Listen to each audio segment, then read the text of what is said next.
Good morning. I'm Manoj Kumar Jha, Assistant Professor of English, Nandan Sanskrit College, Isapur, Madhubani. It's a constituent unit of Kameswar Singh Sanskrit University, Darbhanga. Today, I'm going to discuss preposition plus gerund.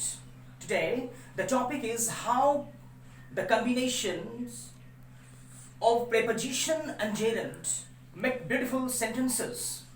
The topic is important for intermediate as well as degree students of the university. Preposition plus gerund. Gerund, you must be knowing, gerund, a noun in the form of the present participle of a verb that is ending in ing. We can use certain prepositions before a gerund. For example, we succeeded in moving the piano. In the sentence, moving is the gerund. But we do not use a preposition plus infinitive structure. Infinitive, the basic form of a verb.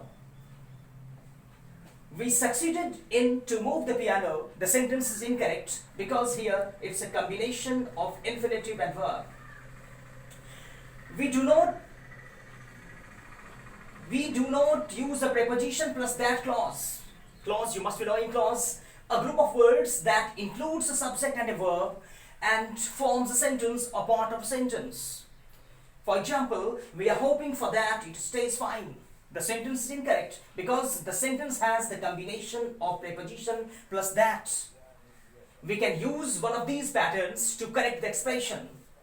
We are hoping for fine weather. The sentence is correct. We are hoping that it stays fine. We sometimes use a gerund after a preposition. Be attentive. We sometimes use a gerund after a preposition. For example, I drove all the way without stopping. In the sentence, without preposition, stopping gerund. We cannot use a to infinitive or that clause here. Here are some more examples of how gerunds are being used after a preposition.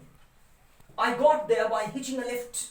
In the sentence, hitching, it's a gerund by preposition. You must be knowing the word hitch. Hitch means, to get a free ride. Lift, you must be knowing lift, a machine that carries men and goods up and down. In American English, lift is called elevator. Please turn off the lights before leaving. In the sentence, leaving, it's gerund before preposition. Far from being the end of the story, it was only the beginning. In the sentence, being, gerund. I feel tired in spite of having slept well.